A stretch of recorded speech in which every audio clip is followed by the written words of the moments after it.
आज हम अंतःस्रावी ग्रंथियों के नेक्स्ट पार्ट में बात करते हैं थायराइड ग्रंथि की। ये हमारी ग्रंथियों के नेक्स्ट पार्ट में हमारी थर्ड ग्रंथि है थायराइड ग्रंथि। अब ये जो ग्रंथि है, अपन जो एंडोक्राइन सिस्टम जो पढ़ रहे थे उसमें थर्ड ग्रंथि अपने कौन सी ग्लैंड, कौन सी थायराइड ग्लैंड। अब ये जो ग्लैंड है ये वेरी वेरी इंपॉर्टेंट है। इस ग्लैंड के बारे में आप सारी चीजें इस यहाँ से इस बोर्ड से क्या करोगे, पूरे के पूरे कवर करोगे। इसके बाहर बहुत कम क्वेश्चन आपको देखने को मिलेंगे, मैक्सिमम क्वेश्चन आपके यहाँ से कवर होंगे, क्लियर होंगे। तो देखना, थायराइड ग्रंथि अपन अच्छे से जानते हैं कि अपन ने जब शुरुआत में फर्स्ट वीडियो में देखा था, जो थायराइड ग्रंथि थी वो अपने गले में यहाँ पर पाई जाती है। कौन सी ग्रंथि? थायराइड ग्रंथि। और वो इस आकृति में होती है। अपन ने अच्छे से देखा था उस टाइम थायराइड ग्रंथि। और अपन ने लास्ट वीडियो में एक हार्मोन पढ़ा था, पीयूष ग्रंथि से स्रावित होने वाले उन हार्मोनों में एक हार्मोन अपन ने नहीं पढ़ा था और उसमें लगा था TSH हार्मोन। TSH हार्मोन, तो उसके बारे में भी अपन यहाँ पर पढ़ेंगे। लेकिन उससे पहले अपन ये देखते हैं कि थायराइड ग्रंथि होती क्या है, कैसे ये फंक्शंस करती है। तो ये जो थायराइड ग्रंथि होती है, आपको ये ब्लैक कलर में जो डायग्राम दिख रहा है, ये है हमारे थायराइड ग्रंथि। अब होता क्या है कि पीयूष ग्रंथि से एक हार्मोन स्रावित होता है, उसका नाम है TSH। और हम अच्छे से जानते हैं कि S का मतलब होता है, H का मतलब होता है हार्मोन, S का मतलब होता है स्टिमुलेटिंग, S का मतलब क्या होता है? स्टिमुलेटिंग, इसका मतलब होता है प्रेरक, और T का मतलब है यहाँ पर थायराइड। तो ऐसा हार्मोन जो थायराइड ग्रंथि को प्रेरित करे, कार्य करने के लिए प्रेरित करे, तो इस हार्मोन को इसलिए अपन कहते हैं थायराइड स्टिमुलेटिंग हार्मोन। ये थायराइड ग्रंथि को क्या कर रहा है? प्रेरित कर रहा है कार्य करने के लिए। तो जब ये हार्मोन पीयूष ग्रंथि से निकलता है तो थायराइड ग्रंथि को क्या करता है? प्रेरित करता है। और एक हार्मोन स्रावित या फिर हार्मोन का निर्माण, जो पीयूष ग्रंथि से जो हार्मोन का निर्माण होता है TSH, वो इस थायराइड ग्रंथि को क्या कर देता है? सक्रिय कर देता है और प्रेरित कर देता है। अब होता क्या है कि इसके प्रेरित होने पर TSH हार्मोन निकलने के बाद में हम जब खाना खाते हैं तो अपन खाने में क्या लेते हैं? आयोडीन। और आयोडीन कहाँ पहुंचता है? हमारे शरीर में। और आयोडीन सीधा किससे जाकर के मिलता है? इस पदार्थ से, जो कहाँ से स्रावित हुआ है? TSH हार्मोन के प्रेरण से थायराइड ग्रंथि में जो स्रावित हुआ है उससे जाकर के मिलता है। जब ये दोनों आपस में मिलते हैं, आयोडीन और ये पदार्थ, तब जाकर के एक हार्मोन स्रावित होता है और उसे कहते हैं अपन थायरोक्सिन हार्मोन। उस हार्मोन को अपन क्या नाम देते हैं? Thyroxine hormone, TH thyroxine hormone. अब ये जो हार्मोन है यहाँ से स्रावित होने के बाद में पहुंच जाता है कहाँ पर? रक्त नलिका में। जब ये हार्मोन अपन अच्छे से जानते हैं, हार्मोन जब रक्त नलिका में पहुंचेगा तो हमारे शरीर के पूरे पार्टों पर जाएगा, और जब शरीर में पूरे अंगों तक जाएगा तो क्या करेगा? पूरी बॉडी को इफेक्ट करेगा। तो यहाँ से रक्त नलिका में चला जाता है, इसकी वजह से अपना पूरा बॉडी क्या होती है? इफेक्ट होती है। तो ये नॉर्मल सी चीज। अब एक बात आते हैं अपन, ये जो आयोडीन है, अगर हम बाहर से खाने के साथ में अपन आयोडीन लेते हैं, अगर ये ज्यादा मात्रा में लें अपन तो TH की मात्रा भी क्या हो जाएगी? अधिक हो जाएगी। मतलब थायरोक्सिन हार्मोन भी क्या हो जाएगा? ज्यादा हो जाएगा। और अगर आयोडीन की मात्रा अगर कम हो तो थायरोक्सिन हार्मोन भी क्या हो जाएगा? कम हो जाएगा। तो ये वाली चीज मैंने यहाँ पर लिखी है कि अगर आयोडीन की मात्रा अगर अधिक हो, तो थायरोक्सिन हार्मोन भी क्या हो जाता है? अधिक हो जाता है। और अगर आयोडीन की मात्रा अगर कम हो तो थायरोक्सिन हार्मोन भी क्या हो जाता है? कम हो जाता है। अब अपन छोटी सी चीज देखते हैं कि ये कम ज्यादा इससे होता क्या है, इससे प्रॉब्लम क्या है। तो एक चीज समझना यहाँ पर। अब मैं अगर बात करूं आयोडीन की कमी, कि हमारे शरीर में आयोडीन की कमी हो गई, इसका मतलब है, कमी का मतलब है हम बाहर से आयोडीन जो पहले खाते थे, अब उसकी जो मात्रा है वो क्या होने लग गई? कम होने लगी। तो होता क्या है कि जब आयोडीन की कमी होगी तो बताओ थायरोक्सिन हार्मोन भी क्या होगा? कम निकलेगा। और जब थायरोक्सिन हार्मोन कम निकलेगा तो होता क्या है कि ये जो थायरोक्सिन हार्मोन है आयोडीन की कमी से कम निकल रहा है। लेकिन हमारी जो थायराइड ग्रंथि है, इस थायराइड ग्रंथि में एक पदार्थ बनता है, किसके द्वारा? पीयूष ग्रंथि से निकलने वाला TSH हार्मोन के द्वारा इसमें एक पदार्थ बनता है। तो होता क्या है कि जो TSH ग्रंथि है, TSH जो ग्रंथि है, सॉरी, जो पीयूष ग्रंथि है, इस पीयूष ग्रंथि से जो हार्मोन निकलता है TSH, ये हार्मोन समझता है, सोचता है कि भाई इसमें ये जो आयोडीन की जो कमी हो रही है, आयोडीन की कमी हो रही है, इसकी वजह से क्या हो रहा है, यहाँ पर आपके थायरोक्सिन हार्मोन क्या बन रहा है, कम बन रहा है। हमको पता है कि ये थायरोक्सिन हार्मोन जो बन रहा है, कम बन रहा है, वो किसकी कमी से बन रहा है, आयोडीन की कमी से। लेकिन जो ये थायराइड जो ग्रंथि है, ये समझती है कि इस TSH हार्मोन की वजह से है, ये TH हार्मोन क्या बन रहा है, कम बन रहा है, थायरोक्सिन हार्मोन क्या हो रहा है, कम बन रहा है। इस वजह से अपन आयोडीन तो खाते नहीं है, जिसकी वजह से प्रॉब्लम आती है। लेकिन यहाँ से जो TSH हार्मोन है, जो पहले नॉर्मल रूप से निकल रहा था, अब वो क्या होगा, वो अपनी मात्रा को क्या कर देगा, बढ़ा देगा। जैसे मान के चलो 2 लोग हैं, उन 2 में से अगर गलती एक करता है तो दूसरा क्या समझता है, शायद मेरी वजह से इसने कोई गलती की है, तो क्या करेगा, वो अपने आप में सुधार करेगा, जबकि वो पहले से सही है। वही चीज यहाँ पर होती है कि जो थायरोक्सिन जो हार्मोन बनता है, वो जो बनता है वो आयोडीन और उस पदार्थ जो TSH हार्मोन है उनसे मिलकर के बना होता है। अब अपन खाने में तो आयोडीन क्या ले रहे हैं, कम ले रहे हैं, लेकिन ये चीज TSH जो हार्मोन है ये नहीं समझ पाता, और ये क्या करता है, इसकी जो कमी होती है उसको बराबर करने के लिए, उसको इक्वल करने के लिए अपने आप में वृद्धि करने लग जाता है। कौन, TSH हार्मोन।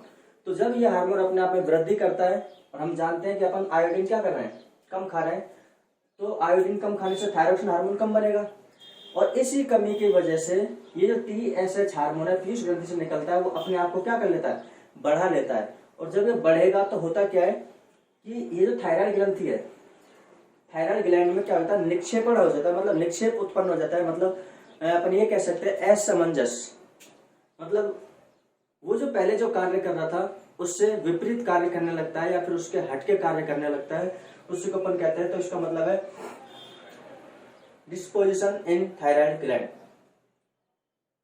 थायराइड ग्लैंड में क्या होता है, निक्षेपण हो जाता है, जिसकी वजह से क्या होता है, हमारी जो थायराइड जो ग्रंथि होती है, थायराइड ग्रंथि होती है, वो फूल जाती है। थायराइड ग्रंथि क्या हो जाती है, फूल जाती है, और फूल करके क्या हो जाती है, बड़ी हो जाती है, और अपन जानते हैं गला क्या हो जाता है, लटक जाता है।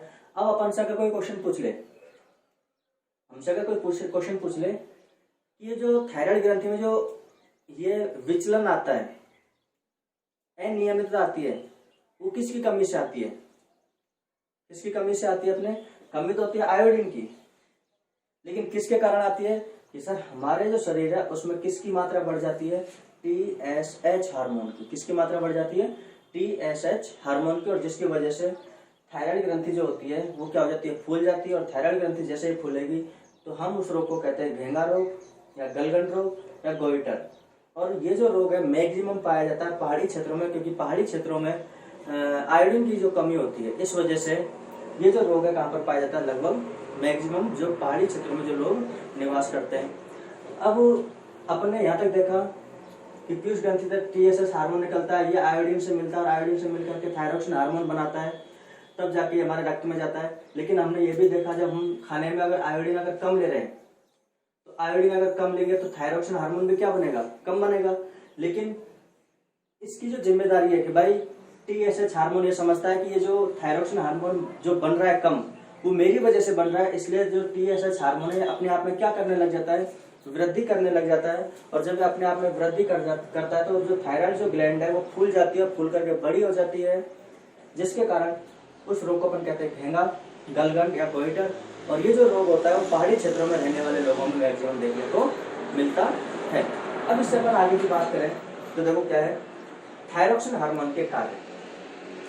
थायरोक्सिन हार्मोन के कार्य, अगर हम थायरोक्सिन हार्मोन के अगर कार्यों की बात करते हैं तो ये इंपॉर्टेंट है यहाँ पर थायरोक्सिन हार्मोन के कार्य, कि थायरोक्सिन हार्मोन का मुख्य कार्य जो है यहाँ पर वो क्या है कि ये जो थायरोक्सिन हार्मोन है वो बाल्यावस्था में बच्चों का जो मस्तिष्क होता है, बाल्यावस्था में जो बच्चों का मस्तिष्क होता है, उस मस्तिष्क के विकास के लिए आवश्यक होता है कौन सा हार्मोन, थायरोक्सिन हार्मोन। तो बाल्यावस्था में मस्तिष्क के विकास के लिए आवश्यक होता है कौन सा हार्मोन, थायरोक्सिन हार्मोन। दूसरा, हम अच्छे से जानते हैं, जब अपन ने इससे पहले वाली वीडियो में देखा था कि ये हमारी बॉडी होती है, बॉडी किसकी बनी होती है, सेल की। मान के चलो ये सेल है, और सेल के अंदर क्या होती है, माइटोकॉन्ड्रिया। और हम जानते हैं माइटोकॉन्ड्रिया में ग्लूकोज और ऑक्सीजन मिलकर के एनर्जी बनाते हैं, और एनर्जी जब बनते हैं तो शरीर क्या करता है, वर्क करता है, कार्य करता है। तो ये जो माइटोकॉन्ड्रिया है, इसको अपन कोशिका का शक्ति गृह कहते हैं, पावर हाउस कहते हैं। तो होता क्या है कि जो थायरोक्सिन हार्मोन है ये हमारे शरीर में माइटोकॉन्ड्रिया की संख्या को बढ़ा देता है। अब एक बात बताना, जब माइटोकॉन्ड्रिया की संख्या बढ़ेगी तो एनर्जी कम बनेगी या ज्यादा बनेगी? ज्यादा बनेगी। और अगर एनर्जी ज्यादा बनेगी, अब तुम बताओ एक बार कि अगर किसी भी जगह पर एनर्जी ज्यादा बनेगी तो उस जगह का टेम्परेचर कैसा होगा? हाई होगा। तो बॉडी टेम्परेचर क्या हो जाता है? हाई हो जाता है। और जब ऊर्जा या फिर एनर्जी ज्यादा बन रही है तो बताओ हमारे जो ऑर्गन्स हैं, हमारे जो अंग हैं, वो कार्य कम करेंगे ज्यादा करेंगे? ज्यादा करेंगे। तो ऑर्गन के कार्य क्या हो जाते हैं? ज्यादा। अब एक चीज आती है, जब हमारे शरीर का पूरा तंत्र, मतलब हमारा पूरा शरीर के प्रत्येक अंग जब ज्यादा कार्य करता है, शरीर का जब प्रत्येक अंग जब ज्यादा कार्य करता है तो उसे अपन कहते हैं BMR। BMR basal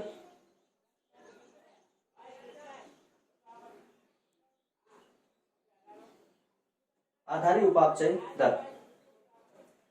BMR basal metabolic rate. BMR basal metabolic rate आधारी उपापचय दर किसे कहते हैं? Collective function of body. कि शरीर के प्रत्येक अंग जब एक साथ मिलकर के कार्य करते हैं तो उसे अपन क्या कहते हैं? BMR आधारी उपापचय दर। तो इसके थायराइड हार्मोन के मुख्य रूप से दो कार्य हो गए। एक तो बाल्यावस्था में बच्चे जो होते हैं उनके मस्तिष्क का विकास करता है, और माइटोकॉन्ड्रिया की जो संख्या उसको बढ़ा देता है, जिससे एनर्जी अधिक बनेगी तो बॉडी टेम्परेचर क्या हो जाएगा? अधिक।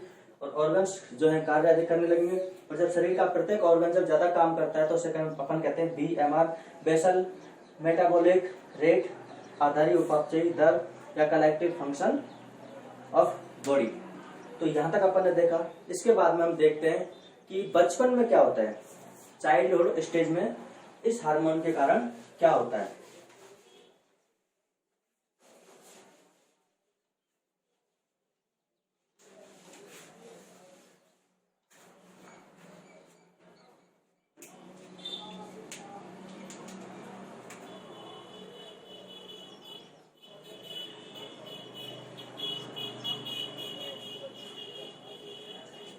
Childhood stage. अब होता क्या है, अगर मान के चलो ऐसी स्थिति आ जाए, इस स्थिति में अगर आयोडीन की अगर कमी हो जाए, अगर बच्चे के शरीर में किसकी कमी हो जाए? आयोडीन की कमी हो जाए, तो हम अच्छे से जानते हैं कि इसमें जो थायरोक्सिन हार्मोन निकलेगा वो भी क्या निकलेगा? कम निकलेगा। और यहाँ पर बाल्यावस्था में थायरोक्सिन हार्मोन की कमी से मुख्य रूप से दो रोग माने जाते हैं। एक तो ब्रेन का विकास कम हो जाता है। थायरोक्सिन हार्मोन की कमी से ब्रेन का विकास अपन ने भी पढ़ा था कि बच्चों में जो बाल्यावस्था में जो उनका मस्तिष्क होता है उसका विकास किसके कारण होता है? यहाँ पर थायरोक्सिन हार्मोन के कारण। तो एक तो थायरोक्सिन हार्मोन के कारण ब्रेन का जो विकास है वो कम हो जाएगा, और दूसरा हो जाएगा बौनापन। तो बाल्यावस्था में बच्चों में तो ये बौनापन और लंबापन एक ग्रोथ हार्मोन की वजह से भी होता है, ध्यान रखना, कोशिका का विभाजन होता है उसमें। तो ब्रेन का विकास कम होगा और बौनापन भी आ जाएगा उस बच्चे में। अब होता क्या है कि अगर किसी बच्चे में अगर ब्रेन का विकास भी कम है और वह बच्चा बौना भी है, तो इनको सम्मिलित रूप से अपन एक रोग का नाम देते हैं, और उसका नाम है जड़ मानवता। उसका नाम क्या है? जड़ मानवता। और इसका जो इंग्लिश में जो नाम है वो है क्रिटिनिज्म। क्रिटिनिज्म इसका इंग्लिश में नाम क्या है? क्रिटिनिज्म। तो इसकी वजह से कौन सा रोग हो जाता है अपने? क्रिटिनिज्म, जड़ मानवता। तो यहाँ से अपने दो चीजें देखी, और कि चाइल्डहुड स्टेज में अगर आयोडीन की कमी हो जाए तो थायरोक्सिन हार्मोन भी कम बनेगा, ब्रेन का विकास कम होता है, बच्चा बौनेपन का शिकार हो जाता है। और इन दोनों, अगर किसी बच्चे में मस्तिष्क का विकास भी कम हुआ है, मतलब मानसिक रूप से अपंग भी है और बौना भी है, तो उसको अपन क्या कहते हैं? जड़ मानवता, क्रिटिनिज्म, सम्मिलित रूप से। अब यहाँ पर अपन ने दो तीन चीजें देखी कि बाल्यावस्था में अगर आयोडीन की अगर कमी हो जाए तो इससे कौन सा रोग होता है? क्रिटिनिज्म रोग होता है। अब यहाँ पर अपन इससे थोड़ी सी आगे और बात करें, थोड़ा सा एक लास्ट पॉइंट हो इसमें अगर उसकी बात करें तो वो पॉइंट क्या है, अगर अपन इसको नोट्स डाल के अगर समझें देखो, हम अच्छे से जानते हैं कि एक हार्मोन होता है ऑक्सीटोसिन हार्मोन।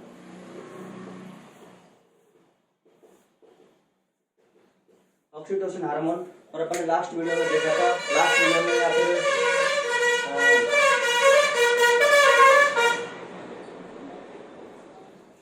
हमने देखा था पहले कि जो ऑक्सीटोसिन जो हार्मोन होता है, जब माता का जब प्रसव होता है तो उसमें संकुचन करवाता है। ऑक्सीटोसिन हार्मोन क्या करता है माता में, जब प्रसव के दौरान ऑक्सीटोसिन हार्मोन क्या करता है, संकुचन करवाता है। अब होता क्या है कि नोट में अपन क्या पढ़ने वाले हैं कि प्रसव के दौरान ऑक्सीटोसिन हार्मोन के साथ साथ, प्रसव के दौरान ऑक्सीटोसिन हार्मोन के साथ साथ एक हार्मोन और होता है, उसको नाम देते हैं रिलैक्सिंग हार्मोन। तो ऑक्सीटोसिन हार्मोन प्लस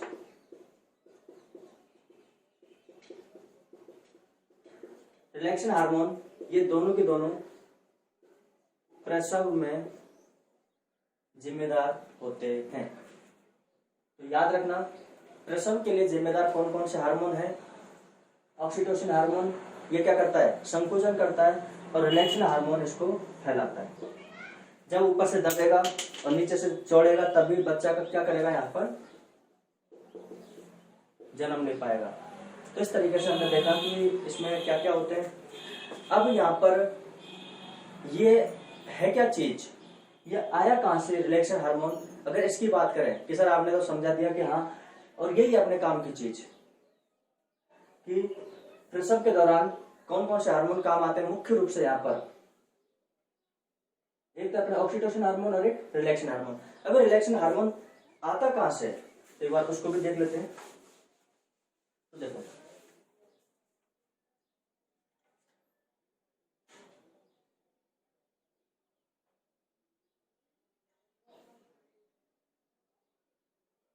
ये माता का गर्भाशय है। ये माता का क्या है, गर्भाशय। और हम अच्छे से जानते हैं जब माता का जो गर्भाशय होता है, इसमें दो परतें पाई जाती हैं, मायोमेट्रियम और एक होती है एंडोमेट्रियम। मायो का मतलब होता है बाहरी और एंडो का मतलब होता है भीतरी। मेट्रियम का मतलब होता है गर्भाशय की परत। और जब माँ जब गर्भ से होती है तब उसमें जो बच्चा होता है वो जुड़ा होता है, वो एक स्थिति से जुड़ा होता है, एक आकृति से इस तरीके से जुड़ा होता है, उंगली नुमा उभारों से जुड़ा होता है इस तरीके से। जैसे अपन ये कह सकते हैं कि ये तो है एंडोमेट्रियम और ये है बच्चा, और ये इस तरीके से जुड़े होते हैं जिससे कि वो आपस में अलग ना हो। तो इस स्थिति को अपन नाम देते थे वहां पर प्लेसेंटा। इस स्थिति को अपन वहां पर क्या नाम देते थे, प्लेसेंटा। उसको हिंदी में कहते हैं अपन अपरा।